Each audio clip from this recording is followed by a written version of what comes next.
వచ్చు వరకు నిన్ను ఎత్తుకొనివాడు నేనే. తల వెంట్రుకలు నెరయ వరకు నిన్ను ఎత్తుకొనివాడును నేనే చేసి ఉన్నాను. నిన్ను చంక పెట్టుకొనివాడను నేనే. ఒక మానవ జీవితానికి చిట్ట చివరిలో జీవిత చర్మాంతములో తీయటి గుర్తు ఏంటో చెప్పనా? నీ దేవుడు నిన్ను ఎత్తుకుంటాడు. నీ కనిన కొడుకులు నిన్ను ఎత్తుకొనకపోవచ్చు గాక, నీ కూతురు నిన్ను పట్టించుకోకపోవచ్చు గాక, కానీ నిన్ను పుట్టించిన దేవుడు నీ వయసు అయిపోయిన తర్వాత నీ వృద్ధాప్యంలో ఆయన పట్టించుకుంటాడు. పట్టించుకుంటే ఎలా ఉంటుంది? ఆయన పట్టించుకోవడం మొదలు పెడితే వృద్ధాప్యపు దినాలు కూడా చాలా అందమైన దినాలుగా ముగుస్తాయి.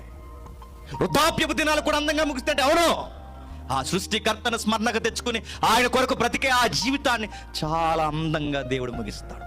ఉన్నాయి అలాంటి జీవితాలంటే మచ్చుకొక ఉదాహరణ చూడ ముగించుకుందాం. ఆదికాండం 49వ అధ్యాయం చివరి వచనం. ఆదికాండం 49వ అధ్యాయం చివరి వచనం. ఆదికాండం 49వ అధ్యాయం చివరి వచనం. యాకోబు తన కుమారులకు ఆజ్ఞాపించుట చాలించిన తర్వాత మంచం మీద తన కాళ్ళు ముడుచుకొని ప్రాణము విడిచి తన స్వజనుల యొద్దకు చేర్చబడి. అధ్యాయం ఏంటో తెలుసా? అది వీడ్కోలు అధ్యాయం. యాకోబు జీవితంలో మరణం యొక్క ముగింపులోకి వెళ్ళిపోతున్నప్పుడు చిట్ట చివరి చెప్పిన మాటలు అవి. 12 మంది కొడుకులు పిలిచాడు. పెద్దోడితో మాట్లాడు, చిన్నవాడితో మాట్లాడు, మధ్యవాడితో మాట్లాడు, 12 మంది కొడుకులతో మాట్లాడిన విషయాలు ఏం మాట్లాడాడు? ఒరే పెద్దోడా ఇలా ఉండరా అని చెప్పాడు. ఒరే చిన్నోడా నువ్వు ఇలా ఉండరా అని చెప్పాడు. ఒరే మధ్యన పుట్టినవాడా ఇలా ఉండరా. ఒక్కొక్కరికి ఏ విషయాలు చెప్పాలి. ఏం చెప్పాడు? ప్రాముఖ్యమైనదంటే ఒక ముఖ్యమైన విషయం చెప్పాడు. నా జీవితంలో నేను ముగించుకొని వెళ్ళిపోతున్నాను. నా వృద్ధాప్య దినాలు లాంటి దినాలు మీకు కూడా వస్తాయని చెప్పాడు. నా అంత్య దినాల్లో నా జీవితాన్ని నేను ముగిస్తున్నాను, మీకు కూడా అంత్య దినాలు వస్తాయి. ఆ అంత్య దినాల్లో మీ జీవితాల్లో నెమ్మది ఉండాలి అంటే సృష్టికర్తను జ్ఞాపిక తెచ్చుకొని బతకండి అని చెప్పాడు.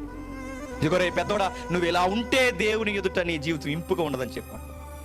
ఇస్మాకారు నువ్వు ఎలా ఉంటే బాగోదు, గాదు ఎలా ఉంటే బాగోదు, తాను ఎలా ఉంటే బాగోదు, యోధా ఇలా ప్రతి ఒక్కరిని సర్దాడు. ఎందుకంటే జీవితంలో అన్ని రంగులు చూసేసాను నేను అన్నాడు. లవ్ ఎలా ఉంటుందో, సంసారం ఎలా ఉంటుందో, మోసం ఎలా ఉంటుందో, దెబ్బలు తిన్న తర్వాత ఎలా ఉంటుందో అన్ని చూసి చెప్తున్నాడు. ఇవన్నీ కాదు జీవితంలో దేవుడు ఉండాలన్నాడు. అది చెప్పి తన చివరి మాటలు, ముగింపు మాటలు, వెళ్ళిపోతున్న మాటలు 49వ అధ్యాయంలో చెప్పి చనిపోయాడు. ఆ చనిపోతున్నప్పుడు అందంగా చచ్చిపోయాడు, ధైర్యంగా చనిపోయాడు. ఆ చనిపోతున్నప్పుడు ఎలా చనిపోయాడు? కాళ్ళలా దగ్గర ముడుచుకొని అందముగా చచ్చిపోయాడు. అంటే ఆయన అంత నీటిగా చావుని ముగించడానికి కారణం తన గుండెల్లో ఒక జ్ఞాపకం ఉందట. ఏముంది? ఒక్కసారి ఆ మాట అలాగే ఉంచండి. ఎబ్రీ పత్రిక రండి, 11వ అధ్యాయం. ఎబ్రీలకు రాసిన పత్రిక 11వ అధ్యాయం 21వ వచనం. ఎబ్రీలకు రాసిన పత్రిక 11వ అధ్యాయం 21వ వచనం. ఎబ్రీలకు రాసిన పత్రిక 11వ అధ్యాయం 21వ వచనం.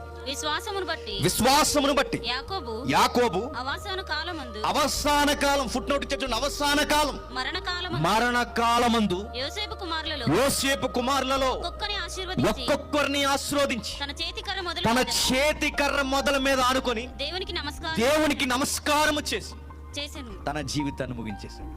ఎలా ముగించాడట? తన అవసాన కాలం అంటే మరణకాలాన్ని ఎలా ముగించాడు యాకోబు అంటే, ఒకవైపు తన వైపు చూసుకున్నాడు, పక్కనున్న చేతికర్ర చూశాడు.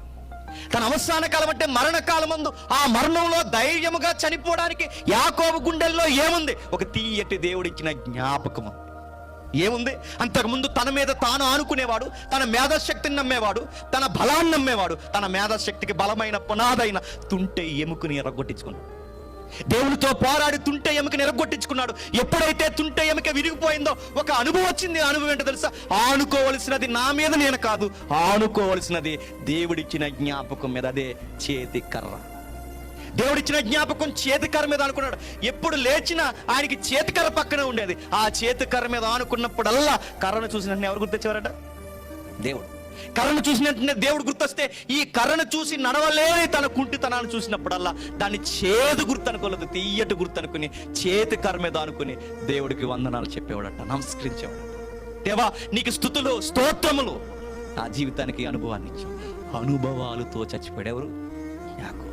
అనుభవాలతో, జ్ఞాపకాలతో, దేవుని గుర్తులతో చనిపోయాడు. మరి మనమే గుర్తులతో చనిపోతున్నాం? తాగి చచ్చిపోతున్నాం, తిరిగి చనిపోతున్నాం. సంసారంలో వాళ్ళందరికీ చక్కబడి చచ్చిపోతున్నాం, అన్ని పంచి చచ్చిపోతున్నాం. వాళ్ళ పంచిన తర్వాత గెంటేసాక బెంగతో చచ్చిపోతున్నాం. యాకోబు ఎలా చనిపోయాడు తెలుసా? ధైర్యముగా చనిపోయాడు. తన జీవితంలో దేవుని పెట్టుకుని చనిపోయాడు.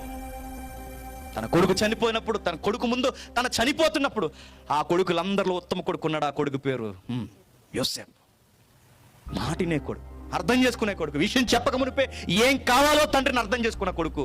ఆ కొడుకుకి తండ్రికి ఉన్న అవినాభావ సంబంధం చాలా మంచిది. కొడుకును ఒక తీయటి గుర్తడిగాడు. అరే, పెద్దోడికి చెప్పను, రెండోడికి చెప్పను, మూడోడికి చెప్పను, నాలుగోడికి చెప్పను, ఎవడికి చెప్పను, యోసేపు నీకు చెప్తాను రా. నేను చనిపోయిన తర్వాత నా చివరి కోరిక ఏంటంటే, ఇదిగో నన్ను ఇక్కడి నుంచి వాగ్దాన భూభాగానికి నా బాడీని తీసుకెళ్ళిపోన్నాను. ఎందుకంటే అది నా కోరిక, నా చివరి కోరిక. ఆ వాగ్దాన భూభాగానికి తీసుకెళ్ళిపో, పరలోకానికి గుర్తుగా ఉన్న ఆ భూభాగానికి తీసుకెళ్ళిపో. ఎందుకు తీసుకెళ్ళాలి డాడీ అని అడిగితే, నా పితరుడైన తండ్రి అక్కడ ఉన్నాడు, ఇస్సాకు అక్కడ ఉన్నాడు, నా పితరులు స్వజనులందరూ అక్కడ ఉన్నారు. అక్కడున్న వారి పక్కనే నన్ను కప్పెట్టిన తర్వాత నేను నమ్మిన దేవుడు ఒక రోజు తిరిగి వచ్చి నన్ను తిరిగి లేపుతాడు. నేను నమ్మిన దేవుడు నన్ను తిరిగి లేపుతాడు. లేపినప్పుడు మేమందరం ఒకేసారి ఒకే దిక్కున లేవాలి. ఇది నా జ్ఞాపకం, ఇది నాకు కావలసిన జ్ఞాపకం, నా చివరి కోరిక. మరి మన కోరిక ఎలాంటి కోరిక చెప్పనా? ఒరే, లాస్ట్గా బోటి గోంగూర తేరా అన్నారు. ఇంకా గోంగూరే నీకు. ఇంకొకరు అన్నాడు, పొడవ సొట్లు ఉంటాయి, పొడవ సొట్ట నిప్పెట్టేళ్ళ నోట్లో ఇంకా సొట్లు అన్నావు అంటే రేపు మో చర్చిలో ఉన్నావు. చుట్లు చివరి కోరికేటి చుట్లు అంటారు, కూరలు అంటారు, ఇంకొక కొంతమంది అంటారు పవర్కాయ, బ్యాండీ, సారా ప్యాకెట్ అని చివరి కోరికలు. ఆ కోరికలు తీర్చరు, ఎందుకంటే కొడుకులు కూతురు తీర్చరు, ఆ వయసులో తీర్చరు. కూర అనమన్నప్పుడు కూర అనరు, అడిగినప్పుడు ఏమి పెట్టు, చచ్చిపోయి తలకడెడతారండి గోధు దగ్గర. ఆ చనిపోయిన తర్వాత సమాధి పోయిన దగ్గర ఇంత కూరండి పట్టుకెళ్ళి మా నాన్నకి ఈ కూర అంటే ఇష్టమని ఆ గిన్నె దగ్గర తలకాడ. మరి మీ సైడ్ పెడతారు లేదు నాకు తెలియదు. తల దగ్గర గిన్నెలు పెడతారు, తల దగ్గర స్వీట్లు పెడతారు, తల దగ్గర గోంగూర పోటీలు పెడతారు, అన్నీ పెడతారు. యాక్చువల్ చెప్తా, అక్కడ ఎందుకు పెడతారంటే వాళ్ళు ఎక్కడ కాబట్టి పెడుతున్నారు. లెగితే నువ్వు నీ గిన్నె ఉండదు, ఏమఉండదు, పరారు. కూరలు ఉప్పు అనకు లేచి ఏమంటావు, తప్పవు. ఇంకా నీకైపోతే బోటి గోంగూర. వాళ్ళు ఎక్కడ కాబట్టి తలకడని ఎడతాం. బతుకున్నప్పుడు గుప్పడి మెతికిలు ఎట్టండి, చచ్చా గోతికి ఎడతారు. ఇవన్నీ మిక్చర్ ఎడతారు, బ్రాందీలు ఎడతారు, సొట్లు ఎడతారు. ఈ మనుషులు ఏమంటారు చెప్పిన, ఈ కోరికలు కూడా చివరి కోరికలు తీరో, గుర్తుపెట్టుకో. కానీ యాకోబు చివరి కోరిక తీరుతుంది. ఎందుకో చెప్పిన, తన నమ్మిన దేవుడు తను ఎత్తుకున్నాడు.